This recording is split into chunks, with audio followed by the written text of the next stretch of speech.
when we first heard, we couldn't believe it, because all the brothers, sisters were born in Uganda, and and this 90-day thing, and it took a couple of days to say, is this true? Is this what's happening? And yeah, it was happening, and it was just a panic, traveling from my town Barara to Kampala first, and then to Entebbe. But the journey from my town Barara to Kampala was hard. Because we had ladies, my sisters, with us, and we had stories what was happening to the ladies, and they had, I can remember, 10 or 12 checkpoints to get into Kampala, and we stopped on every checkpoint. You will have kids with a submachine gun who are not educated. You could say they were not educated because they ask for passports. You give them a passport, they'll open it upside down, and then they know you're looking at them, and then they look at a picture, then they turn it around. Couldn't speak much English, and with what we had, camera-wise or watches or anything like that was taken little by little. Was taken. By the time we reached Kampala, the capital, basically all we had was a bit of clothing left, nothing else. Obviously, with the garage business we used to service the army vehicles. So when Idi Amin announced 90 days get out, we are all panicking and getting our stuff.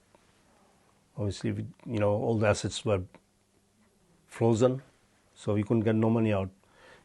Local money we had, got that together, and basically there was a knock on the door after a week, and so my brother opens the door, and there's an army guy with a machine gun asking for my brother to hand over the passport.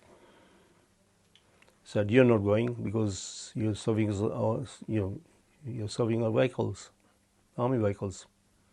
The rest of you can go. So my brother said, no, I need to go because I need to go with the family. The President Idi Amin said, go. He said, no, you're not going. Passport, please. So what we did, now what are you going to do now?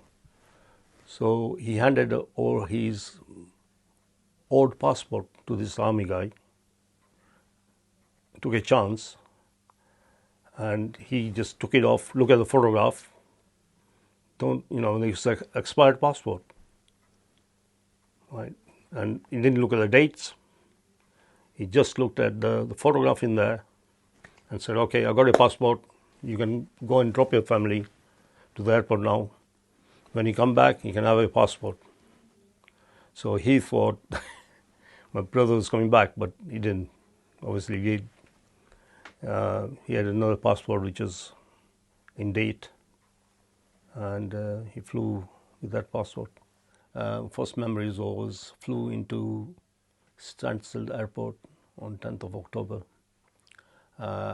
Never seen snow in our life over there. So it's snowing. First experience was we didn't have any warm clothing, and straight away they took us to a charity shop which was at the airport itself for our jackets and stuff. It was run by WRVS. I remember that very well. Very helpful, very, very helpful. And from there onto the coach, on to Honiton. Our home was home for about 4 months, 4.5 months. We only came here with 50 quid per family, and basically we were hungry, hungry for work.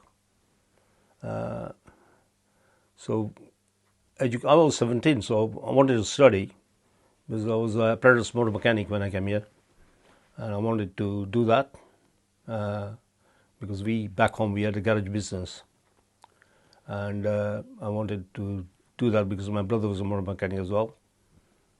But at that time we wanted to go out and work really, and we did find work, and my first job was at the canteen at the camp. My elder brother, he was given in charge of running that side of food, sort of curries and stuff like that for the Asians, and breakfast in the morning, the Indian breakfast. So that's why they made him up in charge of the canteen. So he was working, my middle brother was working in there, and I joined them as well. So all three of us were working in the canteen. Start off for me, I was washing all the dishes and start over, and then they moved me into, okay, can you fry eggs in the morning? And which I did. And we were just hungry. We were at work hungry really, because we wanted some money very quickly. Always remember that there was a knock on the door in our hut, and the lady said, can you, all of you guys, come to the reception, 10 o'clock in the morning, or whatever time it was. So up we go to the reception, right? We queued up. Elder brother in front. Go to the table where the lady said, sign here. And my brother said, well, what am I signing for? Social. Well, we just come from Uganda, we didn't know what social was. And the lady did a good job explaining. So you're entitled until you get a job, but you won't have it. He said, no, don't want charity. I just a skilled guy, and we all talked a bit of English. So I said, we just need a job. So no, until she was, well, now after a few years, they thought, yeah, should have. And my brother turned around and said to all of us, get out of the queue, go and find jobs. And that's why we got involved in the canteen. Yeah. We had some good times here in Honiton. People were so good. When I left the camp, I was still 17. Obviously, we were left in January, end of January. The camp was closing in February. So we one of the last families to leave. And there's a few families left as well. So we had to go to another camp called Doniford Camp in Watchet in Somerset. The reason being that two of my brothers got a job in Bristol, in a small village called Thornbury outside Bristol. It was a job plus a council house, but our council house was not ready, so we had to go to Doniford for about 4 weeks, I think it was, and from there, once the council house was ready, we moved to Thornbury, and still have some very good memories of Thornbury. We have left Thornbury and we live about 3-4 miles from Thornbury, but still know a lot of people there. And again, the country did wonders for us a lot. I think the hardest part was the weather, really. It came in winter, snowing, and that was the hardest part.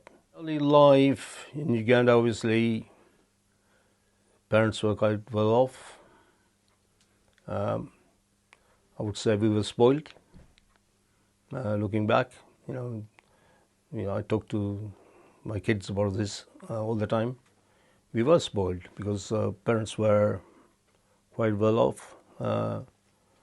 We didn't do any work, mind cleaning, washing dishes. Everything was like, and you went out came back, threw your shirt in the laundry basket, and it was all cleaned up, hanged up. I mean, very comfortable back home. We used to go to a pub where all the university agents would hang around. And suddenly we went there one evening. Then suddenly Skinners walked in. It's about 18, 20 of them. And we in the corner, and they were shouting, nothing racism to start with, until one of my mates went to the toilets, and that was it. They found out there's a few Asians here, and that was it. So as we went out, my brother was followed out by skinheads, and outside it broke in a fight because there's four of us. It's about 18, 20 of them. We all got hurt. I got stabbed in the chest.